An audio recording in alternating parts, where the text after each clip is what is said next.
Hey everyone, this is Arsenette from Rambling Rican with episode 1. We had done an episode 0 just before this to introduce all the hosts. But I'm here with William and Don. And the Animation Hangout is a podcast show where we discuss our love for animation, which includes cartoons, anime, general animation regardless of what country it's from, in an informal setting. We talk between friends about our passion. We cover just about every genre and era, but not devoted to following all upcoming shows or covering all anime cartoons ever made. That's like impossible. Between the three of us, we each have our own likes, dislikes, and preferences, and it's not our goal to educate anyone on the subject. It's more of a celebration of entertainment medium. We love and hopefully learn something along the way. We may share current news, but for the most part, we cover some shows we may be watching currently or wanted each other to watch that we might have missed along the way. We recorded an episode 0 where we talk about each other's backgrounds and animation appreciation and go into the creation of the podcasts you are listening to. This episode will cover 2 past anime that one of us has missed for one reason or another. We aim to get together twice a month or so, depending on our schedules. So I wanted to at least catch up with our hosts. I'll start off with William. How has your month been? Oh, hey, how's it going? Month's been good. Went to a small convention called a Video Game Con, AVGC. Okay. Yeah, bought some video games. Bought a bunch of Japanese video games, including some based off of properties like Yu Yu Hakusho and Ramna 1/2. And as of right now, this is my last con of the year. So guess I'm done for now, unless I decide to go to something else. Cool. Don? Mostly just very, very busy with work. We have 2 points in the year that we're very busy, and this is the second one. Just trying to keep up with current anime. Not too many series going on right now that I'm really watching. My Hero Academia and Elegant Yokai Apartment Life are really the only 2 major series that I'm watching. I don't even know if Yokai Life is, or Yokai Apartment is even really a major series per se, but My Hero Academia certainly is. That's pretty much it. A little bit of gaming when I'm not asleep. That's all that's really happening. What's that Yokai Apartment show about? Well, what that's about is this kid. It's very similar in some ways to Natsume Yujin Cho, which is a series that's been going on for quite a while in Japan. I think it's up to its 6th or 7th year. Something like that. So it's an orphaned teenage male that ends up living with relatives, and the entire time that he lives with them, he just feels out of place, which is in this case it's very similar to Natsume Yujin Cho. He can see yokai, which are Japanese, a type of spirit or monster, depending on there's a bunch of different definitions for it. I mean, there's yokai, there's ayakashi, mononoke is another one. They all have subtle differences. But this is specifically the kind of monsters. How can I explain it? No, is it a comedy? Or it is. It's a comedy. It's also a bit of a coming of age show to some degree. So this young man can see yokai, and of course no one else can, or very few people can. So everyone thinks he's lying. And again, this is how it's extremely similar to Natsume Yujin Cho. And at first I thought this was just a cheap ripoff of that, but it turns out to kind of be its own show. So he gets to the point where he's going to go to a special business high school, that has a dorm. So he's ready to finally move out of his aunt and uncle's home to move into the dorm. But then something happens and the dorm won't be available for 6 months. So he goes looking for an apartment, which of course on what a student earns is very difficult to do in Japan anywhere. And the realtor says, well, I have this building that I own, and I have an open room there that I just kind of use for file storage, so if you want that, it's really, really cheap. I mean, it was dirt cheap. So he said, it's an older building, if that's okay. And he said, well, that's okay, fine, I'll take it. So he goes to this very old, Victorian-looking you'd almost call it like a bed and breakfast. Have you ever been to Cape May, New Jersey, or certain areas in the New England area? You have these old Victorian bed and breakfasts that were built as small inns, effectively, or extremely large houses. So he moves in and rapidly finds out that not everybody in the apartment building is human.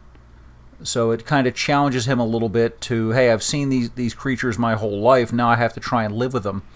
And he slowly discovers that they're pretty much people just like him. Obviously very different abilities, like walking through walls and maybe not being able to be seen. But he learns to accept himself for who he is and them for who they are. And then it just chronicles his life at school and the different trials and tribulations that you go through being a teenager, and then being a teenager who's attuned to the supernatural. It's funny. It's definitely funny. There's some very touching moments. There's some tense moments. Overall, it's a decent show. Total, what, 12 episodes? Probably. It's not done yet. In fact, hang on, I'll look and see what episode we're up to currently.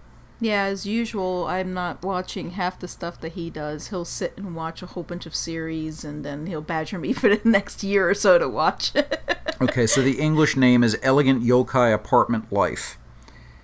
It is currently up to... It's loading. Come on, VRV. 12. Actually, it's up to episode 13. And this is in Japanese on Crunchyroll. I don't know if Funimation has picked it up or not. Okay. Oh, okay. Hey. That sounds like stuff that I would watch. Right. So, those, speaking of stuff on Crunchyroll, since the last episode and this episode, I just, ever be like really curious, and so you check out an episode of a show because you think like, okay, like they can't seriously have made a show about that. Mm-hmm. Oh yeah. Okay. So he does ironic watching. So I'm always interested in checking out the short form anime series just to see if there's any that aren't hot garbage. And occasionally you find something good, like a certain show that you know well. Yes. But so there's this show this season called Netsuo Trap NTR. And I saw that title, I'm like, okay, there's no way they actually made a series about NTR. And it turns out that's exactly what they did. NTR? NTR is when a woman in the relationship cheats on the dude. Oh. Yes. Oh, okay. And in this case, it's two women cheating on both their boyfriends with each other. Oh, God. And one of them is more accepting of this idea than the other, just going by the first episode. It got creepy very fast. I can't see how that would happen. It's like 10-minute episodes, but I'm just like, wow. So are you gonna just watch the rest of it, or if I plan on writing a review, yeah, but I'm kind of afraid to see how far this thing is gonna go. Which is the reason why it was made, William. Which is the reason why it was made. They've done some really, really weird stuff in Japan. Yeah. This is like, wait, what? I'm positive they don't run out of ideas, because any possible taboo they'll just try. That's the weird thing. It's just like, Don's telling me about, a hotel full of ghosts, and I'm just like, yeah, okay, I can see that. But like, the fact that they made an anime series about NTR, that's the one that surprises me. So take that as you will. I guess I've just become jaded. Mm-hmm. Anymore, it's like, oh, they finally got around to that, did they? Yeah. I mean, there was a whole series. Oh, and I'm drawing a blank on the name of it right now. But the entire series was about dote, which is being a virgin. And the whole theme song starts out chanting DT, DT. It was actually a really funny show, but I just can't remember the name of it. Is that Health and Training for 40-year-old version or something like that? No. That's not it. It's another show where a young guy gets sent to a fantasy world, and he's supposed to be the hero, but he's completely incompetent. I remember this song. That sums up a lot of shows recently. Yeah. This was Some better before than it others. all kind of got going. Yeah. I wish I could remember the name of the show. I See if remember I can find it. usually what he does is we have in our back on computer room, for those, since obviously this is episode 1, if you didn't hear episode 0, Don's my husband. So been married to him for over 20 years now. And I'm just a friend. And so, yes, in New York State. Yeah. And we're in South Jersey. Yeah. So, we have a room that's just for our computers. You got it? Ixion Saga. What? Ixion Saga DT. Ixion Saga. That was a few years ago, actually. Now. Yeah, that was. So, but Oh, it's he'll on watch Crunchyroll. it. Yeah, it is. Yeah. That's I've got VRV or Verve, whatever, open on my iPad. I figured they would probably have it. Yeah. It was actually very funny. I would recommend it for a comedy show. Wow, this And description no, we're not is... sponsored or anything, but I love VRV because it has both. I've never had access to the Funimation channel, because everything's always behind a paywall. But under this, you can pay for both of them, and so it's like yes, I've been able to see English dubs and stuff like that. So it's actually been pretty cool. Well, judging by Funimation's subscription numbers, almost no one used it. It's a shame. There's a let's just Shame say they had. let's just say there's a reason Funimation and Crunchyroll teamed up, and it wasn't because Crunchyroll was doing poorly. Yeah. Yeah, Funimation had a lot of good shows, and right now I think they're the, if not the highest quality, definitely the most consistent dubbing outfit out there, where they're consistently turning in good dubs. Which, at my age, I'm so used to just really, really bad dubs. Like the original Fist of the North Star, which is just a running joke between myself and a friend of mine, where Kenshiro comes up and says, "You are already dead." Y'all gave me a really good segue. Before I get to the next thing, it also has to do with dub. We actually, I finally got to see Shin Godzilla. Don got it when it came out. When was it? August, I think it finally came Yeah, I out here in think the that's when it US. was released on Funimation dubbed. And have you seen it yet? Oh no, I haven't seen Shin Godzilla now. Okay, so we ended up taking over to our friend's house over the weekend, and they preferred to see it dubbed because it's just one of those. It's like, oh, the TV's far away. I really don't want to read. So the English is actually pretty good, and it recognized some of the voices because apparently, as part of the deal with Toho, they were not allowed to put the names of the actual English voice actors anywhere on the disc, which is annoying. But I recognize enough of them that I'm like, okay, I know who that is. And on our last podcast, you had told me the story of the at that point ADV, the dub actors that did the Gamera series ended up doing a southern version of Gamera 2. Southern. So it's called Lake Texarcana Dub. Okay. And it's still available. It's part of a box set. It's only the DVD box set that was created by ADV. There has since been a Blu-ray version of it that was done by someone else entirely. I think they have their regular dubs in there, but the actual ADV limited box set has that dub. And so I used this like $30. And let's just say I saw it. And oh my, that was a glorious thing. So I think I'm actually planning to order it. So Holy crap! Yeah. That was great. I loved it. Oh my goodness, I loved it. And some of those voices, because they're veteran people that Funimation uses all the time, they also did Shin Godzilla. And so I thought it was interesting because I spent the entire time looking at Don going, is that who I think it is? Well, I am about 99% sure that Rando Yaguchi was voiced by Todd Haberkorn. If that's not him, I'd be shocked. It would be the main character. I'm trying to remember because at the panel. I can't remember one way or the other. The only one I remember for sure is that because I forget who was presenting the panel. It's been a few months. Basically, he pointed out that like one of the smaller roles was played by Vic Mignogna randomly. Right. And, Okay. and that's the one, because it was, and I think it got a big reaction out of the crowd simply because it was a very un-Vic Mignogna sounding role, so that caught a lot of people off guard. Yeah. But yeah, I couldn't tell you the rest of the cast. I just don't remember, unfortunately. I would strongly recommend watching that movie, even if you're not a Godzilla fan. It was just so well done. What was interesting, Yeah, it was and I had thought about this beforehand, thought this was correct, but wasn't sure. It was directed by Hideaki Anno, who is Neon Genesis Evangelion. Yeah. For those that aren't familiar with that piece, but it's an interesting meshing of the 1954 original Gojira.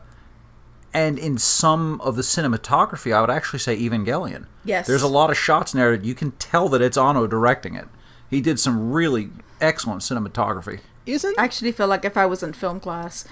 Isn't the behind the scenes story is that Shin Godzilla was the reason why we haven't gotten like 4.0 for Evangelion? I'm not sure because I don't who necessarily knows? follow. I remember that being like a whole thing because like people are like, oh, where's 4.0? And it's like, well, he's been doing Shin Godzilla for like so long because there's been like delays and stuff. And I remember that. Well, to that be whole big honest, thing. I really hope he does another Godzilla because that was so well done. I mean, it was from what such I understand, a good movie. he's doing the animated movie that's due out this year. And I'm fine I with think. the animated version, but that was such a good live action movie. It's like I want people to watch this. And again, these are the people that I ended up showing them to. They like some anime, but they're more, I guess, what I call traditional sense, where they watch regular shows, that sort of thing, and they're not really into that thing. And they saw that one; it was really, really surprised. Like it was a husband and a wife, and the husband just kept was like, "I really like," in the middle of the movie, like 4 or 5 times. It's like, "I really love this movie." And so it was really cool. I ended up watching it twice in a row because I saw it in English first over there our friend's house, and then when we got back the following day, I ended up watching it in Japanese. So I'm like, okay, yeah, this is really good. So how have you seen the 2014 Godzilla? Yes. I'd like to No. forget. No, you did. No, you're thinking of the Matthew Broderick one that we don't talk about. Yeah. Yeah, I did see the 2014 Godzilla with the police squad introduction of Bryan Cranston. That's dated. In the old TV show Police Squad, which is where the Naked Gun movies came from, they would start the show and it would say Police Squad, guest starring Lorne Green. And as soon as they say Lorne Green, a taxi would come by and they would push Lorne Green out of it with a knife in his back dead, and you'd never see him for the rest of the show. So that was the running gag. And that's kind of what happened to Bryan Cranston, where he was in the show for maybe half an hour and then he was toast, and that was the end of it. But overall, I enjoyed the movie. I thought it was pretty good. I really like the 2014 Godzilla. Yeah. There's supposed to be a fan. sequel to that too. Yep. Yeah, well, I mean, Legendary, they've done King Kong, they're doing Godzilla. They put 2 and 2 together, you know what they're planning. Yeah. And I'm fine with that because there's like 30 or 40 different Godzillas over the past 40 years? 50 years? Yeah. 50 or 60 years. It's 50 years, yeah. I don't know. It's 50 over years. Yeah. 50. Yeah. It's There's a older lot. than my sister. There's a lot Yeah. of movies. And he watches like every single one of them. What's really cool is it's all on Netflix, or a lot of them are on Netflix. So I like this. I'm still partial to Gamera. Oh, they do have the 32. The voice actors. Oh, okay. And yes, it was. Okay, good. It's It the was out there. it's the Funimation A squad, pretty much. Yeah, that's good. It's a lot of voices that we're just so used to are up there, and we're listening to go, and some of them were in that ADV thing, which I thought was hilarious. So, since then, we also got some comments on our YouTube and on my website. So I'm going to go through some of those if you don't mind. Go ahead. Okay, Badalight. He's from the Sasuke Miniac forums. Goku's VA is the ripe age of 80 years old. She's still kicking. We had talked a little bit about the return of Dragon Ball in now Dragon Ball Super.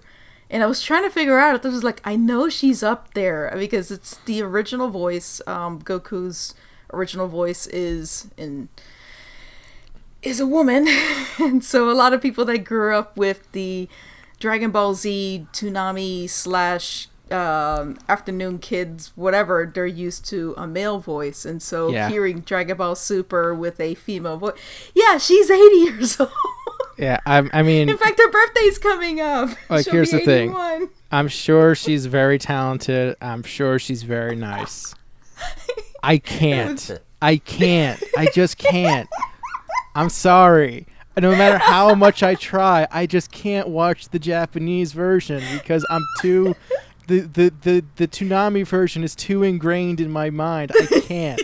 It's the same reason I can't watch Inuyasha in Japanese because the voice actor is much more high pitched in Japanese than Richard Ian Cox. I'm sorry. Mm-hmm. I can't do it. Oh God, I still remember. Again, we talked a little bit on the previous episode where I liked one of those again that I got the joke, and I liked that a lot. Because my favorite scene is in Dragon Ball Z. It is after the Frieza saga, right before the Cell saga, where the first time you see Future Trunks come in. Yeah. And so he comes in, dispatches of King Cold and Cooler. Is that correct? Yeah. No. Yes. It was King Cold, but yes. Yeah, I was right. Yay! Yeah. And so afterwards, everybody's waiting. They're like, Goku's gonna be here, yada yada yada. Everybody wait, and then everybody's like staring at each other, and of course, Trunks is like looking at his parents. At that point, we don't know that those are his parents, and then finally, Goku arrives to fanfare, yada yada, and then they're having that conversation, and he's like, "So, do I know your parents?" And he's like, yeah, they're right over there. And the Japanese, of course, it's this lady. He turned around and looks at Vegeta and Bulma, and he pulls up an eh? So the rest of the conversation is just really high pitched, like, oh my God, but in a female voice. And so we had to pause it. I was laughing so hard. That's like my favorite scene of all time, and it's my favorite because he had that voice. Well, that and Vegeta's Bad Man shirt. Yes, a pink shirt with the word Bad Man in the back. It was just one of those it's just funny. So, but I can completely understand. There's a lot of people that were split just on that, and there is a question on Super a little bit later, so I'll go on to the next one. Continuing with Badalight, he had a separate comment. My dad introduced me back to anime back when I was 3. Remember, this is a 3-year-old. Some of my first series included Guyver, Ranma 1/2, Tenchi Muyo, Fist of the North Star, Dragon Ball, Gundams, the 1980s versions, Robotech, Macross. Like, honestly, probably the worst possible choices to show a 3-year-old. Guyver and Fist of the North Star are bloody beyond words. Geez. Even to this day, they're more graphic than most out there. Ranma and Tenchi are harem shows, and the Ranma OVAs show complete and detailed nudity. Then you have the political space drama like Gundam and Robotech that just completely went over my head. Poor Badalight. Yeah, that's a heck of an introduction to anime. I mean, did you recognize any of those shows, William? Yeah, of course. I know what those shows are, yeah. Oh, okay. I've only seen little bits and clips of Fist of the North Star because Don does a really good job in like filtering shows for me because I'm a wuss. I can't watch violent stuff. I just like no. So he's like, no. There's lots of like heads explosions and bodies explosions. It's like, yeah, no, you can't watch that. Well, like Claymore. Oh, how was that? You're never watching this show. Oh god. Okay, next one from Griffin Tremaine. Some people know him as Venus Headtrap. Hey. Yeah. Hey, the discussions on your channel got me interested in how I discovered anime. That led to the Toonami stuff I did this week. I really enjoyed your Dragon Ball discussion and all the different dubs. I ordered the original Ocean dub, my preferred version because of the nostalgia, just to relive those childhood feels. Time to binge watch with my bro. Alright, so I imagine the one he's referring to is the Rock the Dragon collection that Funimation released, I think 2013? Was that the yellow box? No, that's the long red one. Oh, okay. If you want, I can grab it off my shelf right now and show it to you via webcam. Go for it. All right, give me a second. Okay, I'll go on to the next one while you look for that. On the Rambling Rican, I can't even pronounce my own website. Jack Roland.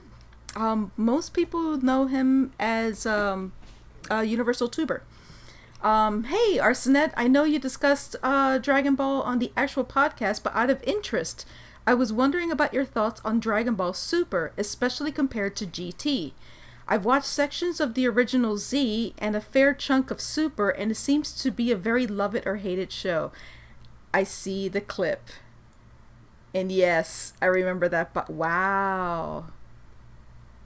That's cool. Yeah, so what it is, it doubles as both a art book and both a book and a CD case, because you got the first half's the book, and then you open it up and the discs are inside the book. That's awesome. Yeah, it's cool. It's cool. I'm sure it cost a arm and a leg to get at the time. It wasn't too bad. Okay. Although I remember I was talking to Justin Rojas because he was there working the floor, and basically he said the entire reason for this release was because they realized that they had never released Rock the Dragon on DVD. And so it's like, well, we got to get Rock the Dragon on DVD somehow. That is actually a really cool song. Yeah. I like it. Yeah, and at that point I basically said, hey, look, if you can somehow work out a deal with Harmony Gold to get that dub of Dragon Ball that they did on DVD, I'd buy it. I'm just saying. Mm-hmm. And nothing happened, so whatever. Oh, well. I'm sure he smiled. I mean, he perfectly. I mean, he knows of it, but it's just, I imagine it's just a case of they can't get it. Yeah. The Dragon Ball has so many licenses, and it's been going on for 30 years now. Since the 80s. Yep. That hurts. So, Jack's question, I've actually only seen pieces of GT. I never watched the whole thing. I never got into it, mostly because Toriyama had nothing to do with it, and I don't believe he had a visceral hate of it, but it felt so much like a cash grab. I really had no interest in supporting it, and so I never did. Super, I saw parts of the original run when it was poorly animated. That's an understatement. I'm being nice. And it's just something that I didn't get into. I don't know, I guess I'm too old for it. I did see a couple of clips, like, people would put their favorite clips, and I liked the clip of Trunks meeting Android 18. Like, he's visiting Krillin, and then all of a sudden 18 shows up, and it's like, oh my god. In his timeline, she killed him. So it's sort of like, yeah, we should not be in front of each other, only to find out that that's now his wife. So it's always, that was a cool thing. But other than that, I can't get into it. I don't hate it. So, and when it comes to love it or hate it, I'm neutral towards it, so I wouldn't fall in any of that. Do you have any opinions on it? Yeah. So I saw GT on and off on Toonami. I think because at the time it was kind of like, well, it was because I remember at the time the fact that Goku turns into a kid again. Yeah. I was like, that's pretty dumb. GT has its moments. The one, I mean, them going to fight the Black Star Dragon Ball dragons had its moments, especially because, one of the whole big things of that storyline was that every time they fought one of the dragon monsters, they would reveal which wish they represented. Okay. So there was this one female dragon character that they were going up against, but right before they started fighting, Goku's like, "Wait a minute, you haven't told us which wish you were," and embarrassingly, she goes, "I was the underwear." Yeah. That was nice. I like that one. But also, I think with GT, I do appreciate the Super 17 arc, mainly because Android 18 really gets to shine in that arc, and I've always said Krillin and 18 are my two favorite characters. So the fact they got together and got married is like the best case scenario for me. As for it's Super, funny. I've seen pieces of that. Yeah. As for Super, I've been watching it on Toonami. I am behind on it. It's fine. I've heard it gets better once they finally get past the movies. Okay. But yeah, it's fine. It's weird. It is weird watching it because I've seen both Resurrection of F and Battle of Gods. And so when they do something that is different from what happened in the movies, there's always that weird, wait, hold on. This is not what I remember. Dragon Ball's lore and Dragon Ball's movie lore are basically roll the dice and, this is what it is today. Yeah. So I wouldn't be too concerned or try to even develop a headcanon on that one. Well, one of my favorite Dragon Ball Z movies was the one with Tapion. Was that Dragon Fist? Oh, no, something of the hero. It's like movie number 17 is a story of two brothers with flutes. And that's basically the story of how Trunks gets his sword. Yeah. I haven't seen that many of the Dragon Balls. I think it's Dragon. I love that movie. I absolutely loved it, but it's so off. Like the timeline is off. Like it doesn't make sense why he would get his sword at that particular moment. It didn't matter. I love the movie. Yeah, it just felt like a giant retcon. I do. But doesn't matter. It was fun to watch. I'm to the point that I enjoy all of this content coming out because I can't wait for Team 4 Star to riff it.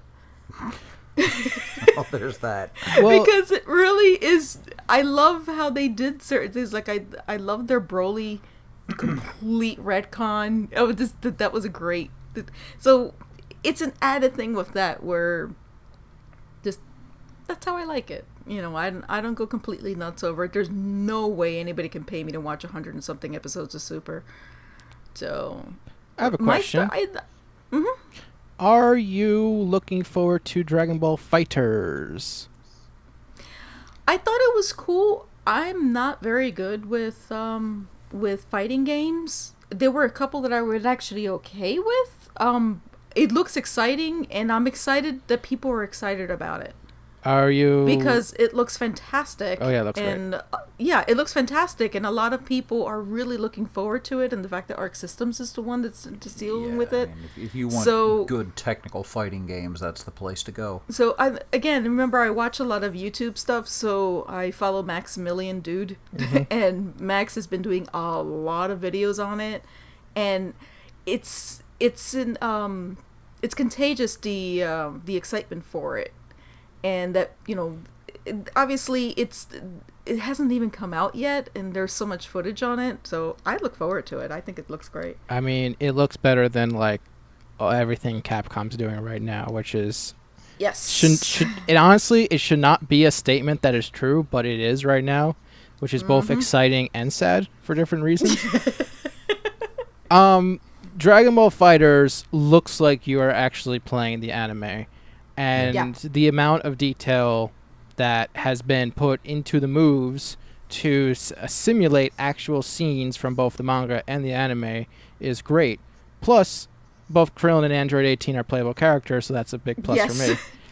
One thing that I do like about the system in general is that I've always been a Marvel vs. Capcom fan, and like that style, the 3-on-3. I think they're doing 3-on-3, 2-on-2, and 1-on-1, which is I was surprised because most of the time this is just 3-on-3 and just throw everything that you can on the roster. So it's interesting because that changes up a lot of it. So I don't know. The only Dragon Ball game that I actually won in a Twitter contest, and that's Budokai. Oh, okay. So that was that for the Xbox 360? I think it was. I think so. Yeah. Yeah, and I've watched a lot of them again. Follow Team 4 Star, so I've seen a lot of their stuff. Max does the same thing as well, and he's gone through like every possible variation of all the Dragon Ball games. But this looks very, very interesting because I like that setup of having the assists come in. Right. So I'm looking forward to it. I don't know. Depending on what happens, I might end up getting it. I don't know, because especially since it's a PlayStation 4 game, so I'm a PlayStation 4 person. We just need Mr. Satan on the cast, and then we're all yes, good. And it has to be Mr. Satan. None of this Hercule nonsense. Blame Turner standards and practices for that one. The whole point, and the blue popo. No, that was 4Kids. That was 4Kids, not Turner. That was 4Kids. That was 4Kids. What TFS did with that was that was good. That was good. That was fantastic. Yeah. Pecking order. But no, let's make sure we blame the right party. Turner allowed Black Popo, but it was 4Kids that changed it to blue. Popo. Yeah. So all the Smurfs in the world got incredibly offended. Yeah. Either way, I'm gonna be shifting gears. Part of I wanted to have at least a segment that was constantly repeating. And I really wanted to find a way to have William watch something that I really wanted him to watch. And I know he's been badgering me to watch something else that he's been wanting me to watch. So we're going to be following already a completed series.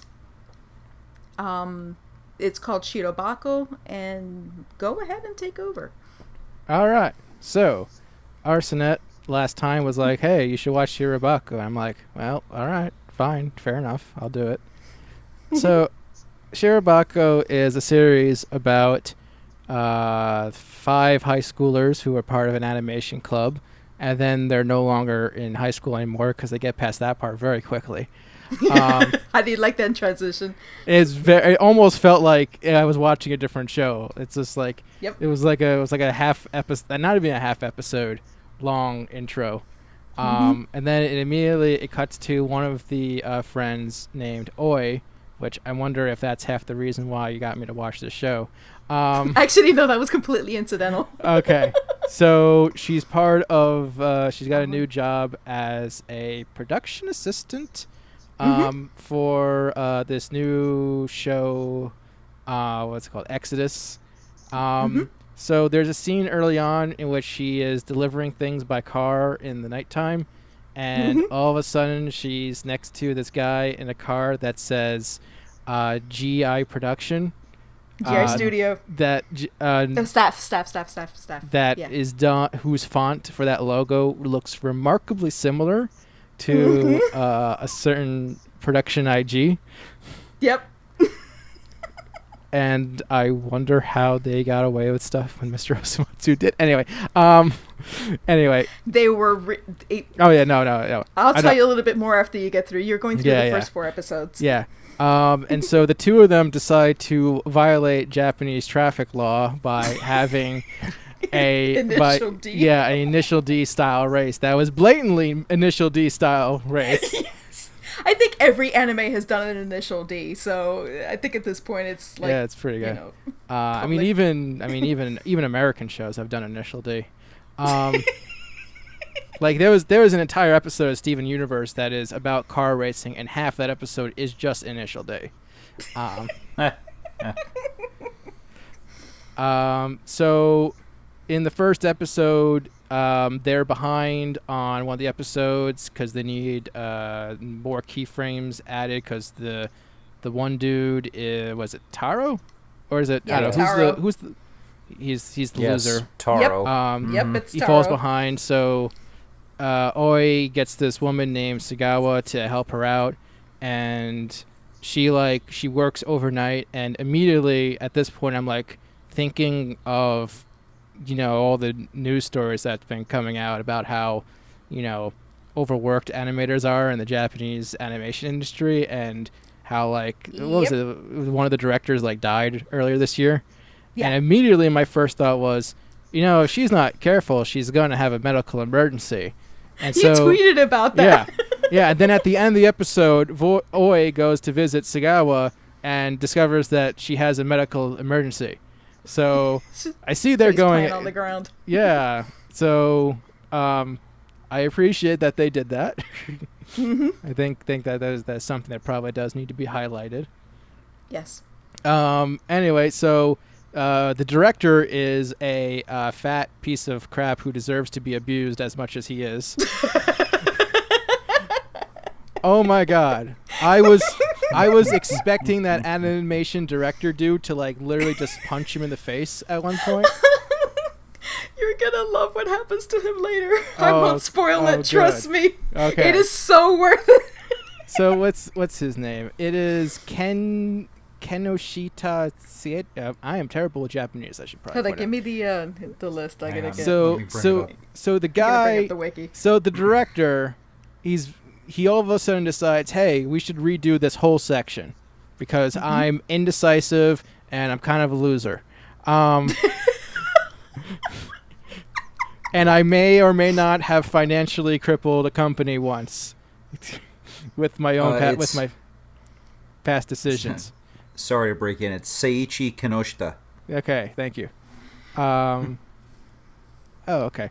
Yeah, and so they sit down and they have a meeting about this one character's motivations, and then they figure stuff out. And apparently he also directed a show called Jiggly Jiggly Heaven. Yes. Should have featured that show more. I wanted to see what that was about. I knew that was something you'd watch. Right. Yeah. And then Oi has to make sure episode 4 is done, but a bunch of stuff is happening that's being delayed and stuff because when you're working with other people who aren't good or lazy or whatever, things happen. But they managed to finish in time, and then one of her friends from high school, Sakaki, who's a voice actress. Shizuka. She's okay. The list I'm looking at has okay, Suzuka. I think her last name is Sakaki. Sakaki. Okay.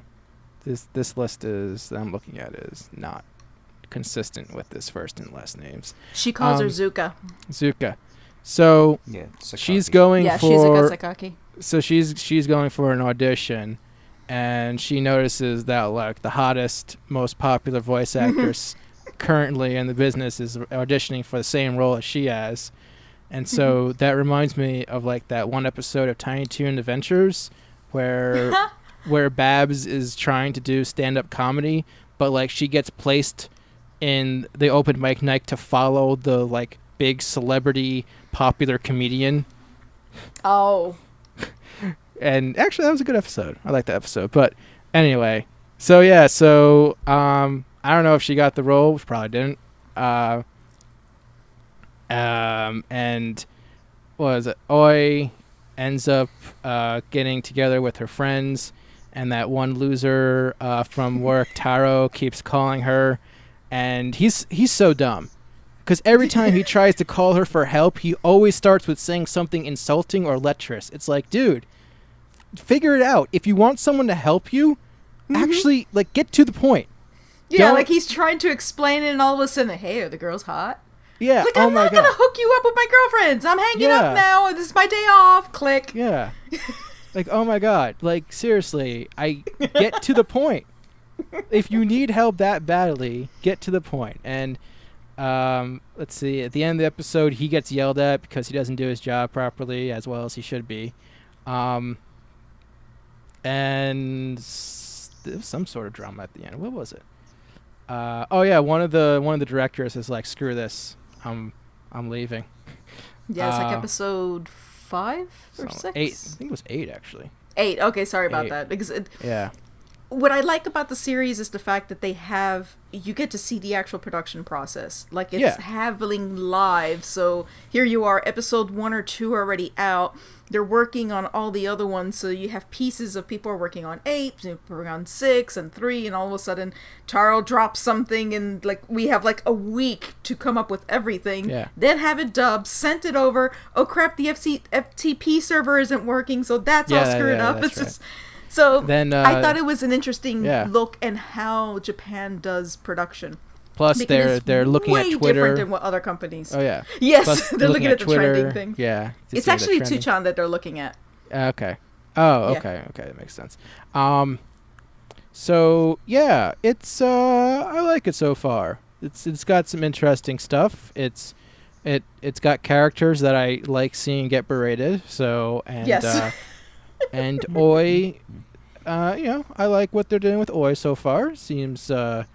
Seems like she's got, I guess, a realistic situation. First time on the job, I want to make sure you do a good job. Kind of get yourself a little overworked. I like the fact that they're willing to portray the bad sides of the animation process. Yes. Because with these types of shows, sometimes you kind of wonder if if the studio is like, oh, look how great we are, that sort of thing. So I appreciate. Yeah, that.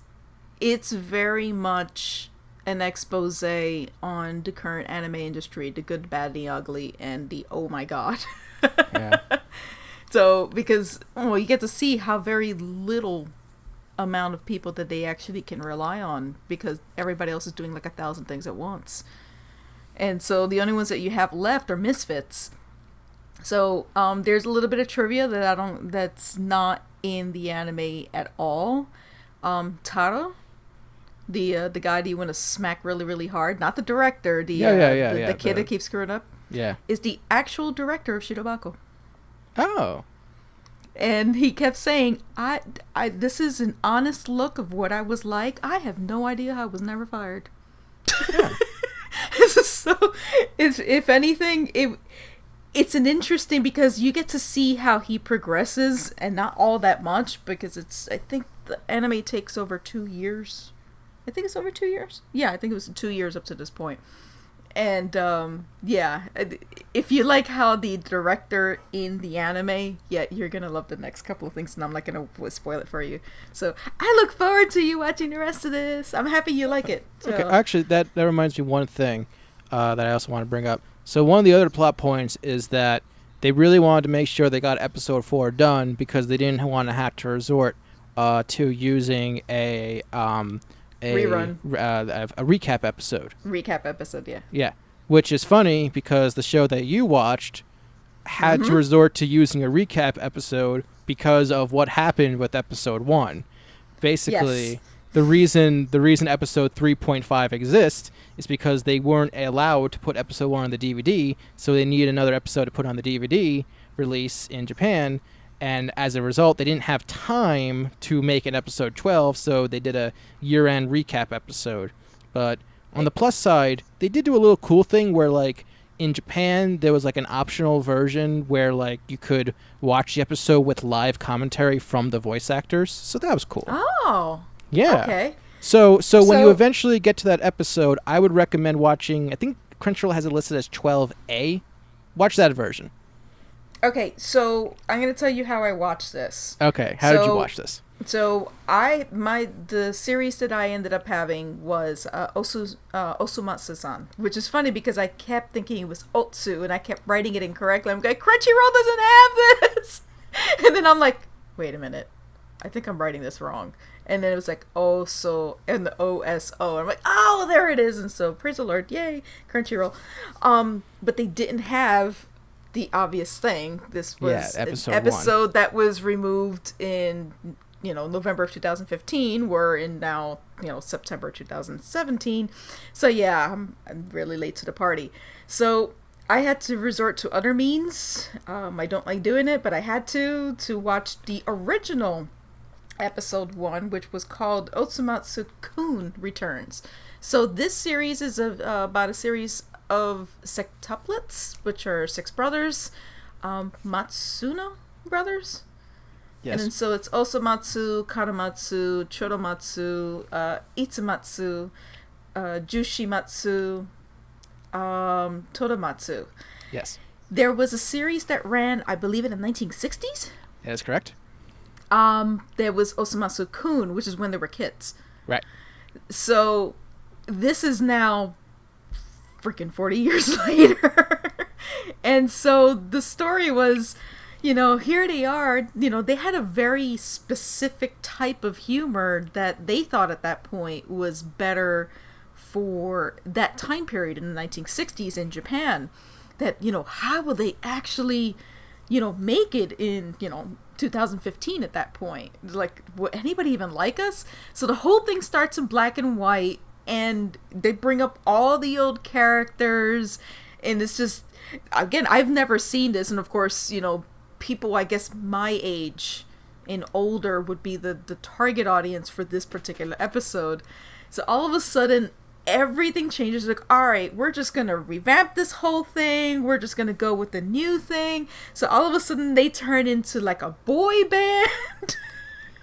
And it was just, I thought it was like Ouran High School Host Club, because they were all like hosts, but apparently it was Boys Over Flowers.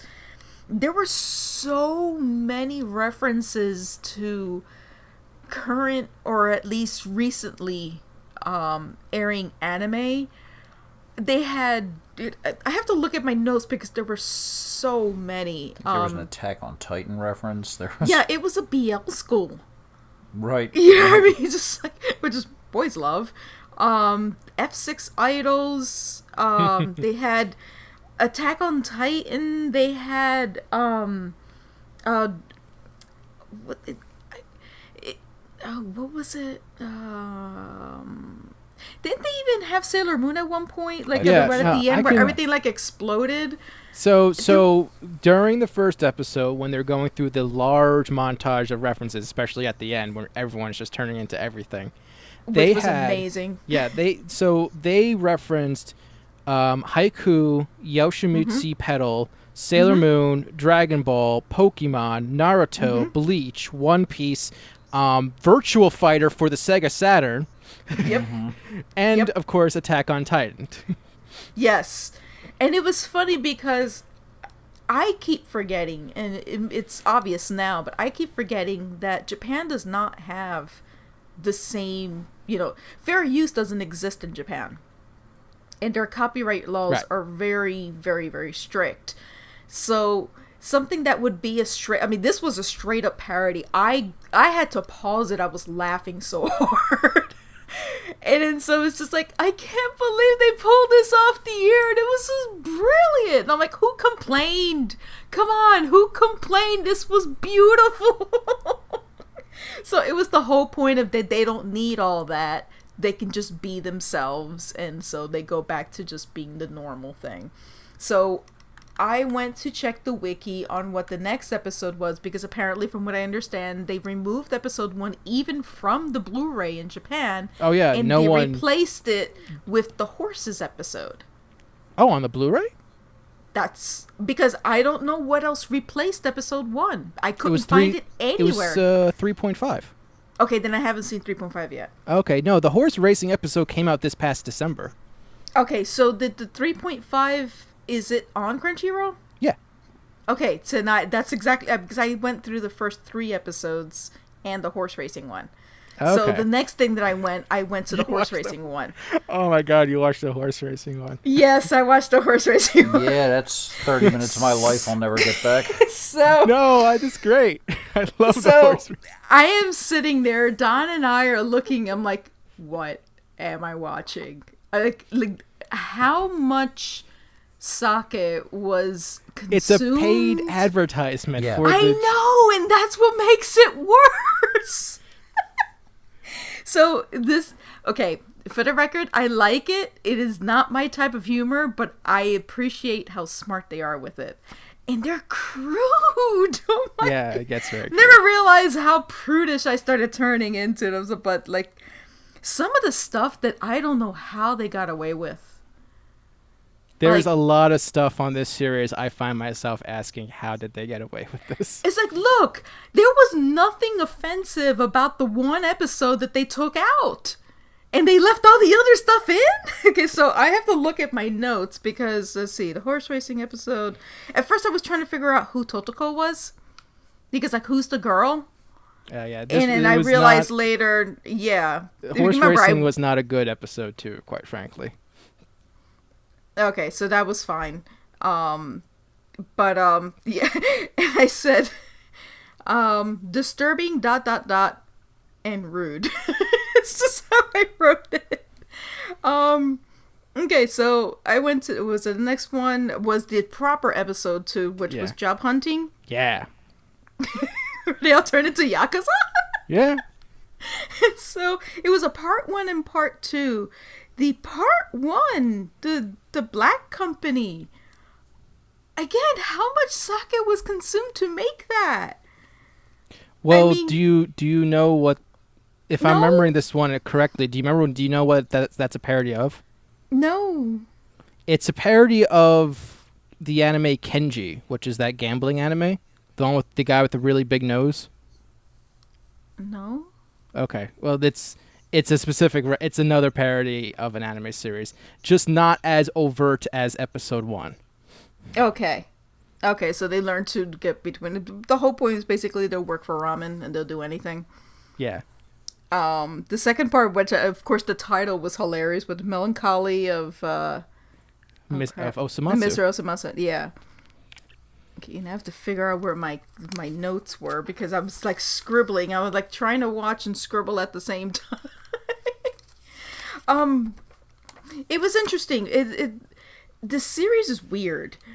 And so I spent a lot of time trying, because especially with the third one, because the third one was really, really long because it had so many pieces of it. I was still trying to figure out what the parody was for the space one where the oxygen ran out. That was dark. Well, they're not all specific parodies. Sometimes they're just sketches. And so it was like, hey, what's that little line? It's like, oh, that means oxygen. So what if I... Oh, I have to stop doing that. Oh. Is he dead? Oh, we have to really stop talking now. Oh, we're gonna die. And all of a sudden they're all dead and they're floating in space because they're dead. Like, what am I watching? Yeah, Mr. Osomatsu uses the Looney Tunes logic of it doesn't matter what happens in this episode, they're going to come back the next episode perfectly fine. Well, yes, but and that was actually, it's a really good comparison because there were a lot of stuff in Looney Tunes that you just went, oh. So usually, at least in Looney Tunes, you try to figure out what either the cultural reference, if they were trying to teach anything, or if it was supposed to be a parody, or more importantly, a satire of something. Right. So there are a lot of things where, like, it looks really strange. It's like, no, but that was talking about the political climate of the blah, blah, blah, blah, blah, blah. And then so anybody that was in that time frame can understand where that was coming from. So, like, you know, Bugs Bunny screaming, turn out those lights! You know, because of the air raid bombs, everybody had to turn off the lights, and then the bombers could not see where the land was. So I can understand that. So I kept thinking, and it was like, I have notes here. It's like or the part that I thought was interesting was the episode where I think, were they referencing Saw? Yes, there was a Saw parody. Yes. Yes. So that was hilarious. It was dark, but that was hilarious. It's like, Osomatsu, no, I'm Choromatsu. Crap. Okay, and then it starts back up again. And he's just like, oh, I'm such and such, and I'm gonna kill you. Osomatsu? No, I'm Jutsumatsu. I was like, okay. And then finally he's just like, forget it. He's just like, somebody's like, Osomatsu. And I was like, okay, yeah? Well, you did this to me when we were kids. No, that was my brother. Brings over the other one. Nope, wrong one. And then finally he's like, ah! It's just, I like that was good. This, was it title changes? The Pachinko Police? Yeah. You like that one. Yeah, it was great. The rule is that whatever brother wins, the other brother shake him down in the street for whatever he won. That was great. Yeah. One thing you're going to learn from watching the series is that there's these 6 brothers, they are losers. Mm-hmm. Yes. They very much are losers. Todomatsu is the least loser of the 6, but they're all losers. And isn't the Todomatsu basically considered an idiot, or is that Chodomatsu? Okay, Osomatsu is the oldest. He's the gambler. Karamatsu is the cool guy. Yeah, with the shades. Yeah. Chodomatsu's the worrywart in green. Ichimatsu is the guy who's to himself and kind of creepy and likes cats. Jusumatsu is the idiot in yellow. And Todomatsu is the cute one with the hat in the pink. They usually have him like a vapid face, like, he's like there's nothing between the ears. Now you'll come to know that Todomatsu is the most well-adjusted of the 6, even though they're all losers still. Okay. There was Street Fighter Select Screen. I thought that was actually pretty cool. Yeah, that's a cool little thing. Okay, sleeping problems. So he's trying to get some sleep, and somebody starts singing, and then he gets kicked like repeatedly by the guy that's next to him, because they're all sleeping in the same bed, like all 6 of them, or the same futon, as I should say. Then he has to help his brother to go to the bathroom. Then they all finally fall asleep. The lights turn off, and one of them farts. Just okay. I may or may not have slept with my sister in the same bed and room, and they had to deal with me with all of those things because I was the youngest. So yeah, I thought that was funny. Secret fishing. Right. Was that the one where they were abducted by aliens, or is that the separate thing? Because my notes are kind of like all together with this. Yeah, I mean the episode 3 is a lot of different. I think it was the whole thing. The was Tibbets collection. Tibbets, yeah. Yeah. That's the other thing with the show. Each episode has a different number of segments in it. Now, I actually like that because that's just straight up gag stuff. Because I don't like series that will take a gag and think that they have to do 24 minutes. Yeah. And it's sort of like, no, it was only funny for like the first minute or two and then just stop. And so once I started figuring out that it was okay, it's just a Tidbits collection, I don't mind those. October 31st, Thieves? I'm trying to remember what that episode was. Oh, the Trick or Treat, and then Trick or Treat, Trick or Treat, Trick or Treat. Do you remember that one? Yeah, and they're cleaning out the guy's house. Yeah. Yeah. And then the coup de grace, the bathhouse quiz. Yes. That was wrong on so many levels. So to describe the bathhouse quiz, yes, explain it in a way that will not get you demonetized on YouTube. It is a not safe for work. It obviously in the bathhouse, public bathhouse in Japan, everyone is naked. In this one, it's a male bathhouse, so they're just all men. And they decide to be men. And so they decide just for the heck of it, we're going to do like a quiz. Instead of asking questions, their version of questions is, okay, we're all going to dip in underneath the water, and only a certain part of our body is going to come out. And if you can actually figure out which one of the brothers, based on this part of the anatomy, and I'm sure you can figure out which one it is. And so... Guess whose unit this is. That's basically what the whole thing was. Really? And then the worst part is that, like, they'll have parts like all of a sudden there's now 4 of them. They're like, wait, but there's only 3 of them. And then just like some old man decided to participate with the whole quiz. I forgot who's the one that was actually taking the quiz. He's like, stop, what are you guys doing? And they just kept going and going. And that was disturbingly long. And the note that I have written down is wrong with underline and a couple exclamation points. It really reminded me of a scene from Mel Brooks' History of the World. Yes. With Madeline Kahn selecting her consorts for the nightly orgy. And she's walking down the line going, yes, no, no, no, no, no, no, yes. No, no, no, then yes! Yeah, yeah. Oh, so wrong. I'm just sitting there like, Don is crying. He's laughing so hard. And so we just shaking our head going, yep, this is a William anime. Yes. So is. This is so I would assume there's more of this stuff coming up. Dude, you don't even know the half of it. So I am sitting there going, oh god, this is only episode 3. And there's how many of these? Oh my. The stuff that they do on this show is, I mean, honestly, it doesn't always hit, but but when it hits, Yeah. in my opinion. And just, it's one of those things where it's like, it's very clear there's very few limits on this show. Yeah. Actually, the funny story about episode 3, that episode also got censored for parody reasons. What part? I would assume I saw the censored version because it's on Crunchyroll. I don't know. In this case, but there was one skit that was Dekapamen, the one with the fat guy doing the superhero parody. Yeah. That was originally a parody of what's that Japanese children's hero? I think it's like Appaman, something like that. Anpanman. Basically, I believe the series airs on TV Tokyo. The story was that the president of TV Tokyo got personally offended by the fact they were making fun of a beloved children's hero, that he made them alter the episode. Yeah. And this was before the episode 1 incident happened.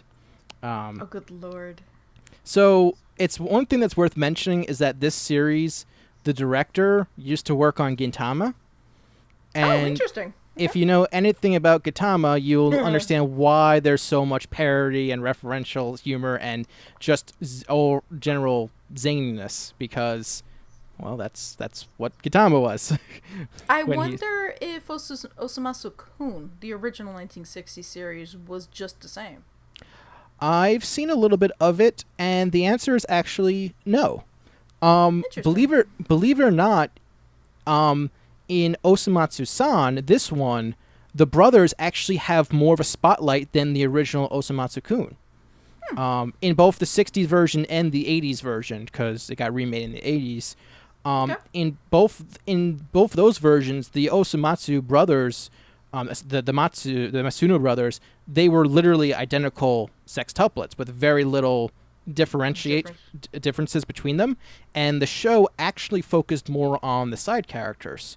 So characters like Iami and Todaka, and Todoko. And Todoko, yeah, all those. It had more of a focus on them. Mm-hmm. And so this is actually, ironically, the first time where the brothers are actually the front and center of the focus, despite the fact that the show is named after them. It's the popularity of the show in Japan was crazy. Not only is it crazy, it's shocking because no one expected it to take off the way it did. It somehow managed to attract every demographic, young, old, male, and female. It worked and with everyone. Well, it's stupid humor, and the fact that there's veiled references to current things also is funny. Yeah. So slapstick humor and of course crude and rude humor is great for the boys. because it's like, oh, look, he's doing that, and you don't normally see this on television. It's like, it's just, I'm trying to find. I grew up watching a lot of British shows, and they are rude. They are really rude. So that's what I had this weird vibe. Listen, this is sort of like the Japanese version of British comedy. Because I don't remember really seeing American comedy that hits this. Well, with one major caveat, the Japanese have no idea what sarcasm is. And that's the part and parcel of British humor.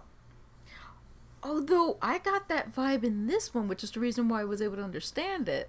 I didn't find a whole bunch of sarcasm in this, but I mean, after watching, Blackadder and Red Dwarf and Fawlty Towers and, of course, Monty Python, I mean, sarcasm is what you see. Yeah.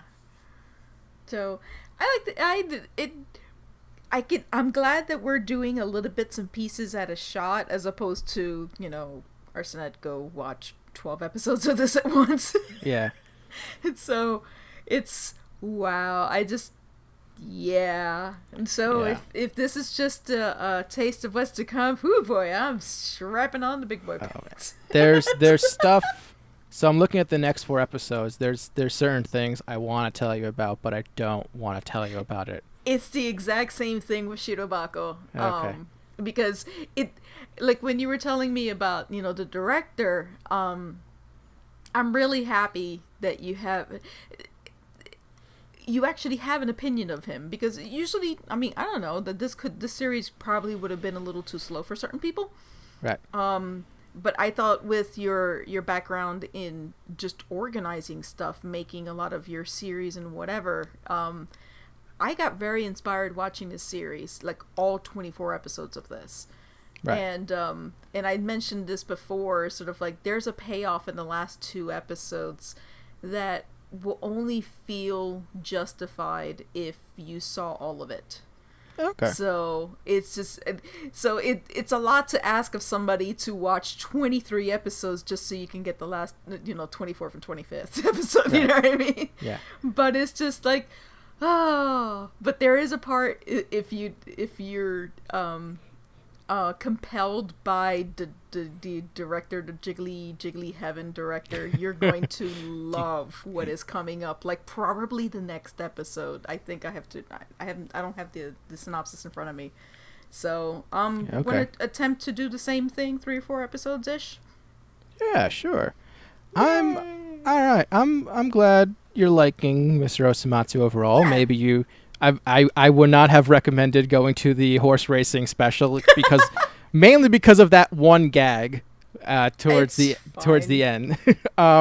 Because that's a bit heavy if you're not familiar with what the series actually is. But it seemed fine anyway because there were so many clips anyway. Especially seeing the first episode, I'm like, oh boy, I'm strapping in for this. So but this is from somebody who sat through Excel Saga several times. So okay. Have you ever seen Excel Saga? No, I haven't. But that's interesting.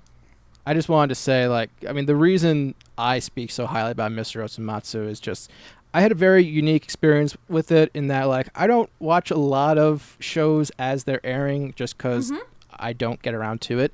Mr. Osomatsu is a series I just happened to pick up when it first started. I had no idea what it was. I knew nothing about Osomatsu-kun, and I just happened to look at the PVR and I'm like, I'll give this a shot. And then I watched that first episode. And I loved it so much. I thought it was so funny, and then I kept watching it episode after episode, and I'm glad I actually got to experience that. And now that Viz is actually going to dub the series, I'm just wondering who are they going to get, because they got to get 6 voice actors who can do comedy and honestly kind of be sexy at the same time, because you got the F6 stuff, because don't worry, they will return. Okay, I was actually going to ask you that one. Yeah, no, that's not a one-time thing. They do show up from time to time. Just wait till they get to the Mad Max parody. That's all I'm going to say. Oh, good lord. Oh, good lord. So, as a final thing, because this ended up being something that I was just going to ask anyway, because the new season is coming up in the next couple of weeks, I think it is. Very soon. Yeah, and it just so happened that there's a particular second season of something that we're currently reviewing. Mr. Osomatsu Season 2 starts soon. I am excited for it. I've been waiting. Fans have been waiting because the director's been doing other things, and they wanted to make sure they had the staff together all at the same time, and now it's finally here, and I'm excited. So you're going to be watching that just in case if they end up having to pull episodes off the air? Yeah. By the way, that first episode is never going to get on Blu-ray, even on the English dub. It's not going to happen. By the way, quick question about episode 1. How did you feel about the fact that the opening didn't air until like 20 minutes into the episode?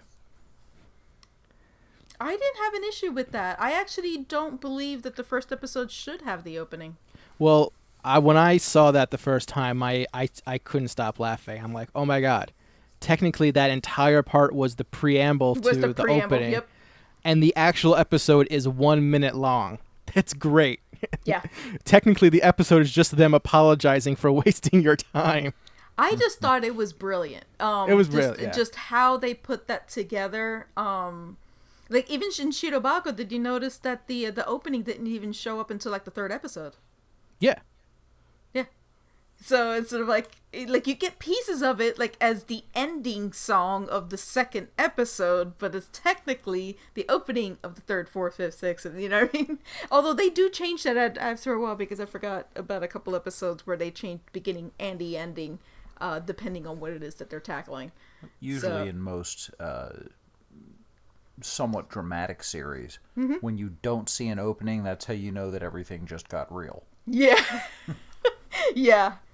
Or, like, you know, there's a lot of series where the opening sometimes has a lot of information that they haven't introduced you to, and that can serve as a spoiler. Oh, I don't know how many series I've had spoiled with the opening. By the time I hit episode 2, I'm like, okay, I already know everything because you put it in your opening. Right. So I appreciate when they don't do that, or if all of a sudden they spent the entire episode, then had that one thing that's floating around in the opening, and then have the opening as the closing of the first episode. I don't have a problem with that at all. So, okay. So, yay. So Osomatsu-san is the one that you're going to be following. Are you going to be following anything in the next season, which is the fall anime season? Or is it fall or winter? Hang on. It's fall. It's fall. Okay. It's fall. There's a series called Ancient Magnus Bride that seems interesting. Maybe I'll check that out. I have seen the first episode. Because they put it out, and then I think they put 2 episodes out, and then that was kind of it for a while. Oh, that's right. I really liked it. I'm looking forward to seeing that continue. Okay. Apparently, there's a show that I'm going to put the title in the chat that apparently is this, that I won't say. Hang on. According to AnyChart. Yeah. We saw something about that. Yeah, it's a Isn't that this season's ecchi show? As if there's only going to be one ecchi show this season. Well, like this is true. Well, yeah, fair enough. Yeah.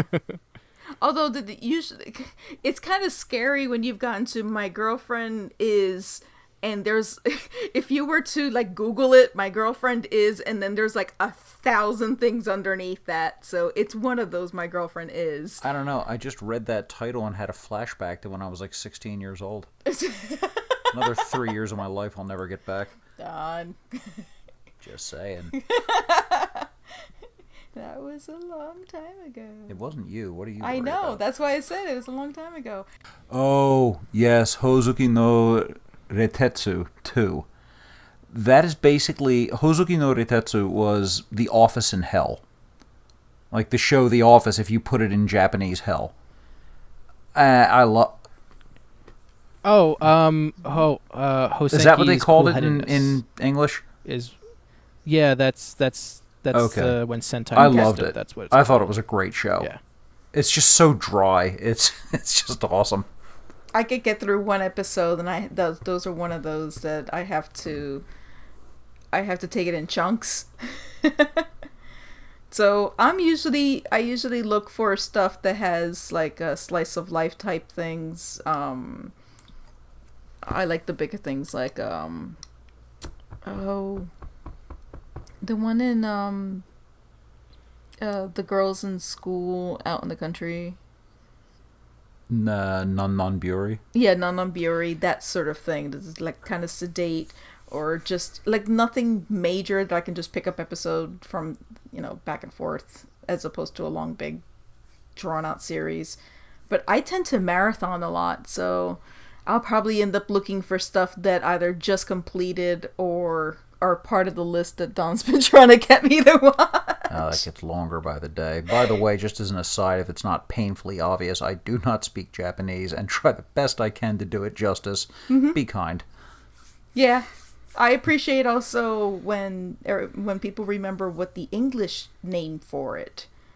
So like, for example, at least for me, the Star Blazers version, yeah. I'm still waiting for the space battleship Yamato. I think it was, I forget what the full name is in Japanese, but that's still in the theater run to Blu-ray. I don't know when that whole thing is going to come out. My favorite character hasn't come out yet. That's all I know. So well, it's the next episode. 2 episodes are coming out in movie form in October. Well, considering that we just bought a car, I'm not ready to finance an anime series. Yeah. I don't know if you've seen this, William. They but never finished it either. The price that they're putting on the remake is outrageous. So anyway, and it's not streaming anywhere, so it's really annoying. So all right. So anyway, we're gonna try to hope to do this definitely once a month. It sort of like depends on our schedules because you're going away and then we're also doing other things as well. So definitely once a month, maybe twice a month depending on schedules, but it'll always be on my YouTube channel. If you're listening to this, it will be on my YouTube channel. That's YouTube/Arsenette. Arsenette's also my Twitter page. And my website is Rambling Rican, and my Instagram is also Rambling Rican. So, William, where can they find you? You can find me on the internet. Under what? Okay. I am on Twitter at 2D2Will.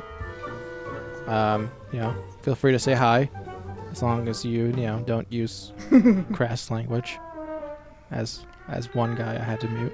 And also, I'm on YouTube at youtube.com/222productions. That is the number 2 3 times, followed by the word productions. I've recently wrapped up reviewing the entirety of American Ninja Warrior Season 9 with varying results in both the show quality and my personal quality, but that's another story. That's all the stuff I want to plug at the moment. So, yeah, that's me. I am on Twitter at Domnall, DOMNHAL. And same rules as Williams. If you're crass, you're muted. Yeah, I have 0 tolerance for that. I've been lucky so far. So my website, not so much, and in which case that's why I'm happy where I have comment moderation, so that takes care of that. Either way, thank you for joining us, and hopefully we'll speak soon. Take care. Yeah, bye.